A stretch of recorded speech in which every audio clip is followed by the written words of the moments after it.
কোরআন এবং সুন্নাহ তারা শিখেছে। এটা আল্লাহ তাআলার অশেষ রহমত। আমাকেও একটা পড়াতে হবে বলছে, তো পড়ে দেই, কয়েক মিনিট আমি আপনাদের সম্মুখে বলবো ইনশাআল্লাহ।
আসসালামু আলাইকুম রহমতুল্লাহি ওয়া বারাকাতুহু।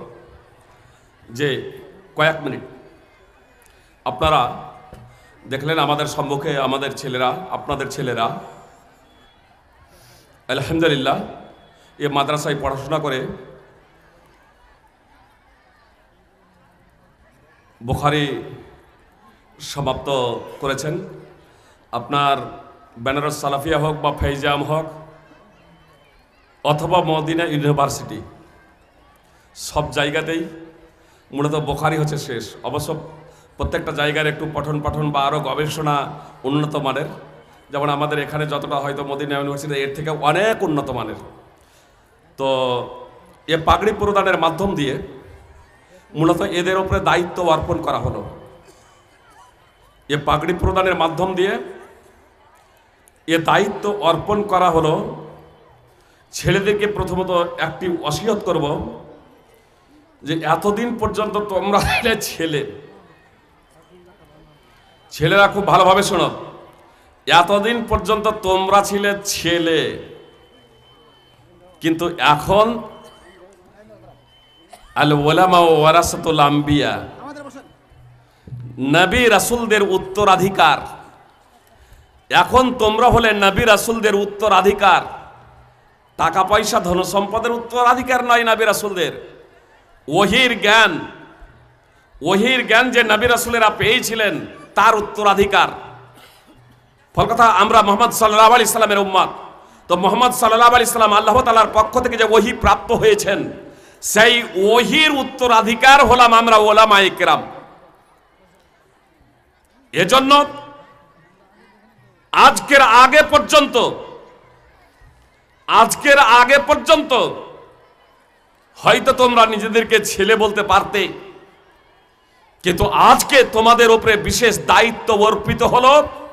তোমাদের উঠা বসা চলা ফিরা সর্বক্ষেত্রেই তোমরা যে একেবারে আলেম নবীদের উত্তরাধিকার, তা যাতে তোমাদের কথন এবং বলনে, চলা ফিরাই, চলনে ফিরনে যাতে প্রমাণিত হয়। তোমরা উঠবে, বসবে, কথা বলবে, সমস্ত কিছুতে মুহাম্মদ সাল্লাল্লাহু আলাইহি সাল্লামের ছাপ তোমাদের জীবনে ফুটে উঠবে। অনর্থক কথা বলবে না, বাজে কথা বলবে না, আল্লাহ ছাড়া কাউকে ভয় করবে না, এবং সদা সর্বদা আল্লাহ তাআলার সন্তুষ্টির জন্য যতদিন পর্যন্ত এ শরীরে আত্মা আছে, রূহ আছে, ততদিন আল্লাহ তাআলার সন্তুষ্টির জন্য নিজেদের সামর্থ্য অনুযায়ী কাজ করে যেতে হবে। আমি শুধু বলেছি ছেলে ছিলে এতদিন, আমি কিন্তু এ কথা বলিনি এতদিন তলেবে ইলম ছিলে, এখন তোমরা শিক্ষক হয়ে গেছো। শিক্ষক হলেও প্রত্যেকেই আমরাকে নিজেদেরকে তলেবে ইলমি ভাবতে হবে। যেদিন আমরা ভাববো যে আমরা শিক্ষক হয়ে গেছি আর আমাদের শিক্ষার প্রয়োজন নেই, শুধু আমরা শিক্ষা দেব, তখন থেকেই একজন শিক্ষকের কিন্তু পতন শুরু হয়। আমরা সদা সর্বদা যেই যতদিন বেঁচে থাকবো শিক্ষা দান কালেও পাঠ দান কালেও কিন্তু আমরা ছাত্র তলেবে হেল্প। আর এজন্যই সে এগিয়ে যায়, সে বেড়ে যায়, সে এগিয়ে যায়, সে বেড়ে যায়। যে যত বেশি স্টাডি এবং অধ্যয়ন করতে থাকে, ছেলেরা তোমাদেরকে বলবো, এতদিন তোমরা শিক্ষকদেরকে পড়িয়েছো, তোমরা যদি অধ্যয়ন না করে আসতে, মোতালা না করে আসতে, তবুও কিন্তু শিক্ষকদের মোতালা করতে হতো, শিক্ষকদের অধ্যয়ন করতে হতো।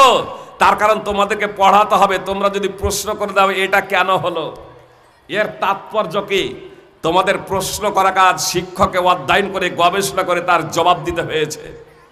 তো এতদিন তোমরা শিক্ষককে পড়িয়েছো, আমি বলবো এবার তোমাদের পড়তে হবে। লোকেরা জিজ্ঞেস করবে, কোথাও যখন পড়াবে তখন ছাত্ররা জিজ্ঞেস করবে, ছাত্র অবস্থায় যা অধ্যয়ন করেছো, পড়াশোনা করেছো, এখন তোমাদের আরো কঠোর পরিশ্রম করতে হবে, এখন তোমাদের আরো বেশি পড়াশোনা করতে হবে। পড়াশোনা এখানে শেষ নয়, আমি মনে করি এখানে পড়াশোনার সূচনা হলো। এতদিন পড়তে জানতাম না, এখন পড়তে শিখলাম, এবার আমাকে পড়তে হবে। আমরা পড়তে শিখলাম, এবার আমাদের পড়তে হবে। সুপ্রিয় ভাই এবং বোন, আপনাদের বলবো এর মাধ্যমে কি হবে, পিতামাতা যারা আছে তারা মর্যাদা সম্পন্ন, তারা গৌরবান্বিত। এদের যারা পিতামাতা, সুপ্রিয় ভাই এবং বোন, অনেক জায়গায় কোরআনের হাফেজও বানানো হয়। সুপ্রিয় ভাই এবং বোন, কোরআনের হাফেজের মাহাত্ম্য মর্যাদা কি আছে আপনারা জানেন? আলেমের মাহাত্ম্য মর্যাদা কি আছে আপনারা জানেন? কোরআনের হাফেজের মাহাত্ম্য মর্যাদা, যে আল্লাহ রাসূল সাল্লাল্লাহু আলাইহি সাল্লাম বলছেন যে কোরআন পাঠ করবে, কোরআন পাঠ করবে, কোরআন শিখবে এবং সেই অনুযায়ী জীবন যাপন করবে, তো কিয়ামত দিবসে আল্লাহ তাআলা তাকে এমন মুকুট পরাবেন যা সূর্যের রশ্মির মতো, সূর্যের জ্যোতির মতো আলো হবে। সুপ্রিয় ভাই এবং বোন, তার মাহাত্ম্য এবং মর্যাদা কত আছে, শুধু এই কথাটা বললে আপনারা বুঝতে পারবেন যে তাদেরকে এমন, তাদের পিতামাতাকে এক মূল্যবান এমন পোশাক পরিধান করানো হবে যে পোশাকের তারা পৃথিবীতে অধিকারী ছিল না। পিতামাতাকে এমন এক মূল্যবান পোশাক পরিধান করানো হবে যে পৃথিবীতে তারা তার অধিকারী ছিল না। তখন তারা বলবে, আল্লাহ এই পোশাক আমাদের কাছে কেমনই এলো, বিমা খুশি না, এই পোশাক, এই যে এক সেট পোশাক আমাদেরকে পরিধান করানো হলো, তো এই পোশাক আমাদের কাছে এলো কেমনে, কিসের ভিত্তিতে আমরা পেলাম, কিসের বিনিময়ে আমরা পেলাম? তখন তাদেরকে বলা হবে বি আখজি ওয়ালাদিকুমাল কোরআন, তোমাদের সন্তান সন্ততির কোরআন গ্রহণের কারণে, তোমাদের সন্তান সন্ততির কোরআন গ্রহণের কারণে। ইমাম হাকিমের আল মুস্তাদরাক হাদিস নম্বর 2086, সুনানে দারমি হাদিস নম্বর 3434 বলবেন, যাদের পিতামাতার ছেলে, সেই পিতামাতা ধন্য। আমাদের কি হবে, আমাদের কি হবে? কথা খুব মনোযোগ দিয়ে শুনুন, এই কথাটা বলে আমি বক্তব্য করেছি। আমাদের কি হবে যে সমস্ত ভাই বোনেরা দান খয়রাত করব? আমি বলবো যে আমরাও আমাদের ছেলে মেয়েকে দিই প্রথম নম্বর, প্রত্যেকেই আমরা আমাদের ছেলে মেয়েকে পড়াবো ইনশাল্লাহ। অন্তত ইসলামের মৌলিক শিক্ষা আপনাকে দিতেই হবে, আপনি যদি মুসলিম যদি হন, প্রত্যেক ছেলে মেয়েকে। অন্যথায় ছেলে মেয়েদের সাথে আপনার খিয়ানত করা হবে, গাদ্দারি করা হবে, ধোঁকাবাজি করা হবে, প্রতারণা করা হবে। সুপ্রিয় ভাই এবং বোন, ইসলামের যদি মৌলিক শিক্ষা আমরা ছেলে মেয়েদের না দিই। 2 নম্বর, এই ছেলেগুলোর জন্য যে আপনারা যে দান করছেন, এই প্রতিষ্ঠানে বাকি সব ছেলেদের জন্য যে আপনারা দান করছেন, তা আপনারা কি প্রতিদান পাবেন? আনাস রাদিয়াল্লাহু তাআলা আনহু সূত্রে বর্ণিত, রাসূল সাল্লাল্লাহু আলাইহি সাল্লামের যুগে 2 ভাই ছিল। 2 ভাই, তো এক ভাই ব্যবসা বাণিজ্য করত, আর এক ভাই রাসূল সাল্লাল্লাহু আলাইহি সাল্লামের কাছে ধর্ম শিখত, জ্ঞান শিখত, দ্বীনের কথা শুনতো, ধর্মের কথা শুনতো, ধর্মের কথা শিখত। তো যে ভাইটা ব্যবসা বাণিজ্য করে, একদিন রাসূল সাল্লাল্লাহু আলাইহি সাল্লামের কাছে অভিযোগ করে বসলো যে আল্লাহ রাসূল, আমি ব্যবসা বাণিজ্য করি, আমি ইনকাম করি, আর আমার ভাইটা শুধু আপনার কাছে পড়ে থাকে। মানে এক ভাই ইনকাম করে, আর এক ভাই ব্যবসা বাণিজ্য করে, আর এক ভাই ধর্ম শিখে। তো আল্লাহ রাসূল সাল্লাল্লাহু আলাইহি সাল্লাম এই অভিযোগ শোনার পরে বলেছিলেন, লাআল্লাকা তুরসাকু বিহি, তোমাকে যে রিজক দেওয়া হচ্ছে এরই মাধ্যমে, এই কারণেই সম্ভবত তোমার রিজকে বরকত হচ্ছে। সুনানে তিরমিজি হাদিস নম্বর 2345। সুপ্রিয় ভাই এবং বোন, আপনারা যে খাওয়াচ্ছেন এটা আপনাদের সম্পদ হিসেবে আখিরাতের বিনিময় তো হচ্ছেই, পার্থিব জগতেও তার বিনিময় পাবেন।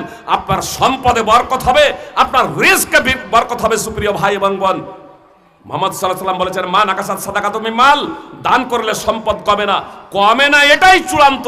আপনি বাহ্যিকভাবে বলবেন আমার পকেটে 10,000 আছে, 5,000 দান করলে থাকবে 5,000, বাহ্যিকভাবে এটা আপনার 5,000 কমতে পারে। সুপ্রিয় ভাই এবং বোন, সুস্থ সবল কত মানুষকে দেখেছি, হঠাৎ কিডনি ড্যামেজ, হঠাৎ ক্যান্সার, লক্ষ লক্ষ টাকা তার শেষ হয়ে যাচ্ছে, বাড়ি গাড়ি বিক্রি করে উদ্ধার হচ্ছে না। সুপ্রিয় ভাই এবং বোন, মা নাকাসাত সাদাকাতু মিন মাল, আল্লাহ আপনাকে কোনো মহা বিপদ দিতে যাচ্ছিলেন, হয়তো এই 5,000 টাকার বিনিময়ে, 10,000 টাকার বিনিময়ে আপনার বিপদকে দূর করে দেবেন, আপনার পাপকে মোচন করে দেবেন। সুপ্রিয় ভাই এবং বোন, এজন্য আপনাদেরকে বলবো, এই প্রতিষ্ঠানের জন্য আপনারা স্বতঃস্ফূর্তভাবে আল্লাহ তাআলার সন্তুষ্টির জন্য যথাসাধ্য দান করার প্রচেষ্টা করবেন। আল্লাহ তাআলা আমাদের প্রত্যেকে পবিত্র কোরআন ও সুন্নাহ অনুযায়ী জীবনযাপন করার তৌফিক দান করেন। আমিন। আসসালামু আলাইকুম ওয়া রাহমাতুল্লাহি ওয়া বারাকাতুহু।